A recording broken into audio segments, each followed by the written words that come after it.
Hello మామ bros, ఈరోజు అయితే చింతలపట్టు తిరునాళ్ళకి అయితే వెళ్తున్నాం. నాతో పాటు నేను శ్రీనాథ్ ఇద్దరం కలిసి బైక్ మీద అయితే వెళ్తున్నాము. అనుకున్నది ఒకటి, అయినది ఒకటి. ఎందుకంటే 8కి స్టార్ట్ అవుదాం అనుకున్నాం, సారీ 7కే స్టార్ట్ అవుదాం అనుకున్నాం, కానీ వెళ్ళేసరికి 8:30 అయింది. అక్కడికి వెళ్ళేసరికి ఫుల్ ట్రాఫిక్ అనమాట. సో బండి స్టార్టింగ్లో పెట్టి నడుచుకుంటూ వెళ్ళాము. ఈ తిరునాళ్ళ హైలైట్ ఏంటంటే ప్రభ సూపర్ ఉంటుంది, చాలా హైట్ ఉంటుంది, లైటింగ్ దానికి డెకరేషన్ అంతా సూపర్ ఉంటుంది. అక్కడే స్టేజ్ ఉంటుంది ఆ ప్రభకి ముందు. సో తిరునాళ్ళ అంటేనే ఎంజాయ్మెంట్ కాబట్టి హార్న్స్ తీసుకున్నాము. హార్న్స్ తీసుకొని ఫుల్ ఎంజాయ్ చేసాము.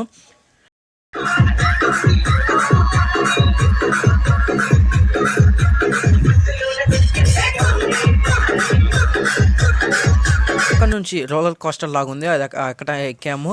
చాలా భయం వేసింది. ఫస్ట్ రౌండ్ స్లోగా తిప్పిన, సెకండ్ రౌండ్ మాత్రం స్పీడ్ మీద తిప్పేశారు. చాలా భయం వేసింది.